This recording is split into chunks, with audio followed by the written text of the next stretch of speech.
2026 সালে শেষ হতে চলেছে ভারত বাংলাদেশ গঙ্গা জল বন্টন চুক্তির মেয়াদ। এই চুক্তির ভবিষ্যৎ কি? পুরোটাই নির্ভর করছে আগামী দিনে দুই দেশের রাজনৈতিক সম্পর্কের মধ্যে।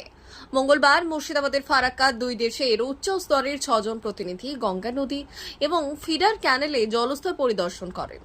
আগামী 6 তারিখ এবং 7 তারিখ কলকাতায় অনুষ্ঠিত হতে চলেছে দুই দেশের নদী কমিটির 86তম যৌথ বৈঠক। সেখানেই নির্ধারিত হতে পারে গুরুত্বপূর্ণ এক চুক্তির ভবিষ্যৎ।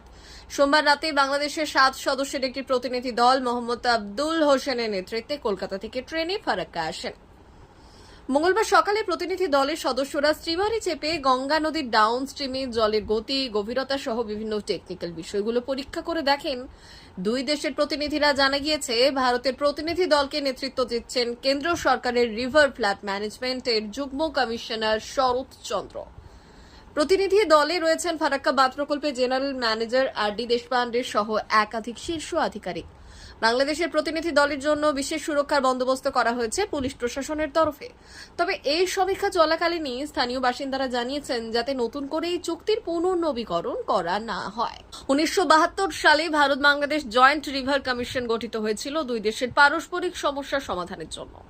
1996 সালে কেন্দ্রে দেবেগৌড়া সরকার ক্ষমতায় থাকাকালীন বাংলাদেশের হাসিনা সরকারের সঙ্গে 30 বছরের জন্য ভারত বাংলাদেশ গঙ্গা জল বন্টন চুক্তি স্বাক্ষরিত হয়েছিল, যার মেয়াদ শেষ হতে চলেছে আগামী বছর। বাংলাদেশের প্রতিনিধি দলের নেতৃত্বে থাকা মোহাম্মদ আব্দুল হোসেন বললেন, এটি একটি রুটিন বৈঠক। প্রতি বছর দুই দেশের প্রতিনিধিদের একটি যৌথ ভিজিট হয়, এটাও তারও অংশ।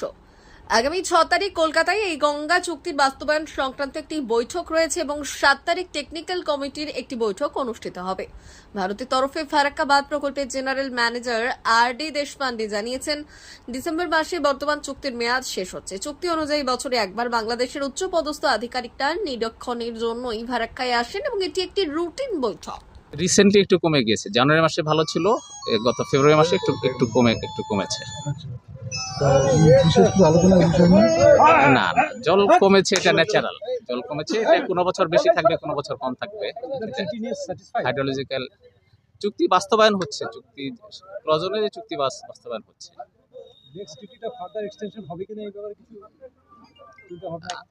সেটা একটা কমিটি করা হবে, কমিটি তখন কাজ করবে, সেটা আমরা বলতে পারছি না। ওখানে ফ্লো মেজার করা হয়েছে, আবার এখানে ফিডার ক্যানেলও করা হচ্ছে। সো এটা চুক্তি অনুযায়ী বাস্তবায়ন হচ্ছে। যেটা গঙ্গাতে মেজার করা হচ্ছে সেই পরিমাণ পানি বাংলাদেশে যাচ্ছে, আর যেটা ফিডার ক্যানেলে মেজার করা হচ্ছে এই পরিমাণ পানি কলকাতা যাচ্ছে। নেক্সট উইকে এক্সটেনশন হবে কিনা, এই পর্যায়ে মিটিং কি দিল্লিতে হবে না বাংলাদেশের সাইডে? Venue will be decided letter on. Committee করা হলে তখন এখানে প্রতিনিধি আজকে কলকাতায় বৈঠক হবে। এটা রুটিন মিটিং হবে কলকাতায়। এখানে ভিজিটের পরে কলকাতায় মিটিং করি আমরা 6 তারিখে, রুটিন মিটিং। আপনার শুভ নাম? আপনার শুভ নাম? আপনার নাম? ডক্টর মোহাম্মদ আবুল হোসেন।